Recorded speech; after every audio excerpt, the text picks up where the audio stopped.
Kemudian tadi poin yang kedua adalah sistem. Jadi kita lebih ke otomatisasi kali ya, HVAC atau sistem tata udara, pencahayaan, dan monitor penggunaan energi. Saat ini memang masih manual ya kalau di Universitas Pradita. Ini kami untuk memonitor kualitas udara di dalam ruangan, temperatur dan kelembapan, kita sebenarnya masih menggunakan bantuan AC ya. Jadi sejauh ini kita melakukan adjustment itu secara manual. Cuman karena masih manual, kadang terlupa ya, terlewat ya. Sebenarnya suhunya sudah cukup turun begitu ya, tapi malah kita lupa untuk mengadjust lagi, sehingga kadang-kadang malah mengakibatkan energi efisiensinya tidak terjadi ya, adanya pemborosan, atau kadang-kadang kita malah lupa mematikan perangkat elektronik tadi ya, AC atau lampu pada saat kita meninggalkan ruangan gitu. Nah, apabila kita sudah melakukan sistem otomatisasi gitu ya, mungkin dengan sensor gerak, atau misalnya sensor otomatisasi misalnya menggunakan bantuan CCTV, kemudian ada operator yang mematikan, itu juga akan membantu efisiensi energi.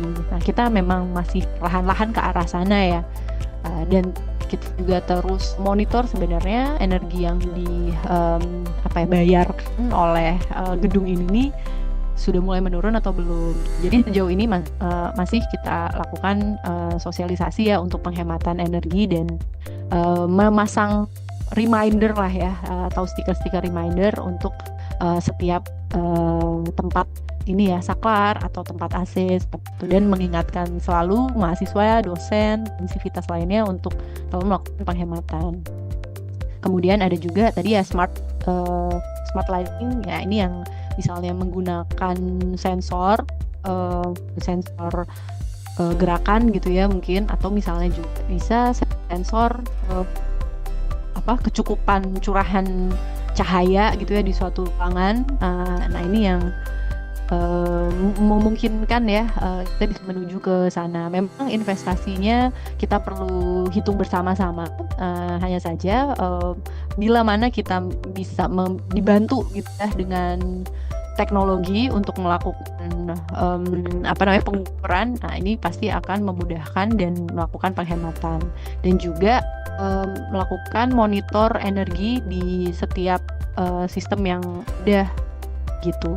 Nah, kira-kira untuk energi tracking itu memungkinkan dilakukan dalam bangunan dan juga dalam lingkungan luar ya, atau kawasan gitu. Nah, di sini kami sharing sedikit yang dilakukan oleh teman-teman mahasiswa dan dosen di Universitas Pradita. Kami kolaborasi jurusan arsitektur dan juga jurusan teknologi informatika. Kami melakukan studi untuk membuat sistem sensor parkir seperti itu ya. Jadi IoT based parking sensor system. Teman-teman IT itu menyusun sistem yang bisa mendeteksi mendeteksi gerakan atau benda gitu ya di suatu area. Ini mereka menyusun menggunakan microcontroller dan juga transmisi kabel gitu ya terhadap sensor tersebut.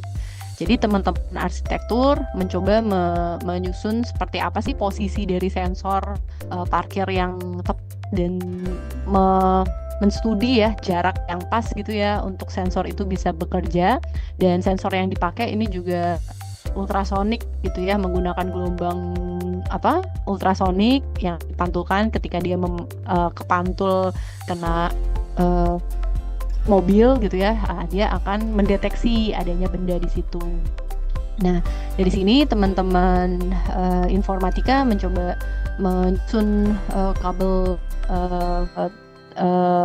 transmisi dan juga diatur mikrokontrollernya seperti apa, sehingga dihasilkan apabila ada pergerakan real time, maka dia akan mendeteksi gitu. Memang ini sudah banyak ya teknologi ini teraplikasikan. Mungkin juga di gedung Bapak Ibu sudah teraplikasikan, atau biasanya kita sering lihat itu di mall ya. Nah, ini untuk mengatur lalu lintas di suatu gedung begitu. Namun memang tidak menutup kemungkinan kita bisa mengembangkan ya ke teknologi untuk yang lainnya gitu. Memang kolaborasi ini menjadi kunci penting ya untuk kita bisa mengaplikasikan ke dalam harian kita gitu ya, atau ke dalam bangunan kita. Nah, manfaatnya memang kita akan mendapatkan real time data gitu. Kalau misalnya datanya itu real time gitu ya, dan itu dibantu oleh teknologi, itu akan memudahkan kita ya dalam melakukan pengelolaan apapun gitu. Nah, kemudian yang terakhir, life cycle energy efficiency. Nah, ini sebenarnya kaitannya dengan adaptasi bangunan ya gitu. Jadi ketika bangunan mungkin direncanakan di awal tidak untuk melakukan efisiensi energi gitu ya, tetapi kita bisa melakukan retrofitting ya, atau misalnya mengadaptasi atau altering, merenovasi gitu, atau memperbaiki bangunan kita supaya kita bisa memberi sumbangan terhadap penghematan energi. Jadi mungkin yang pertama kita bisa lakukan bangunan kita itu dimaksimalkan kembali ya, atau misalnya repurposing existing structure. Jadi misalnya kita sudah punya bangunan yang mungkin misalnya nih bangunan Pradita, sebenarnya kampus Pradita kami ini berada di kawasan Scientia Business Park, yang sebenarnya bangunan ini, gedung ini diperuntukkan untuk rental office sebenarnya gitu. Nah, hanya saja untuk melakukan ini ya optimasi gitu ya, tidak dibangun baru dulu, supaya mahasiswa kita bisa melakukan kegiatan belajar mengajar bisa menggunakan bangunan ini.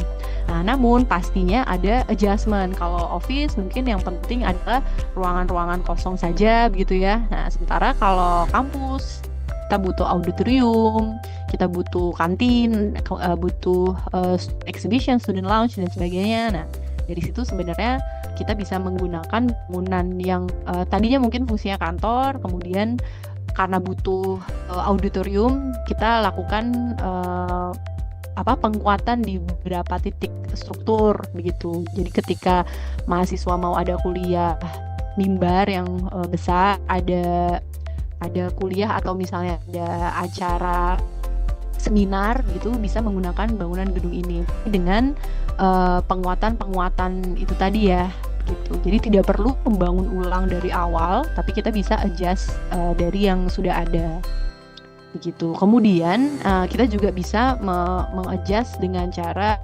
mengimplementasikan teknologi pada saat kita mau melakukan renovasi gitu ya. Misalnya kita bisa mengganti jenis kaca pada jendela gitu ya, atau misalnya kita bisa menambahkan solar panel gitu ya pada saat kita mau melakukan renovasi pada bangunan yang kita miliki gitu, supaya bisa menambah efisiensi energi gitu. Dan juga selain melakukan renovasi pada bangunan yang sudah ada gitu ya, nah kita juga bisa memilih material yang tepat gitu ya, supaya durasi penggunaannya bisa lebih lama. Dan juga kita bisa gunakan material yang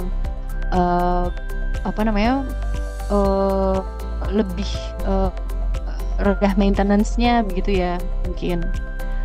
Kemudian hal yang terakhir untuk menjadi ide ya dalam energi efisiensi adalah design for deconstruction. Jadi bisa jadi kita merencanakan bangunan ini bisa dibongkar pasang. Jadi bisa jadi kita merencanakan komponen tertentu gitu ya yang ada di bangunan ini itu bisa dibongkar kembali sesuai atau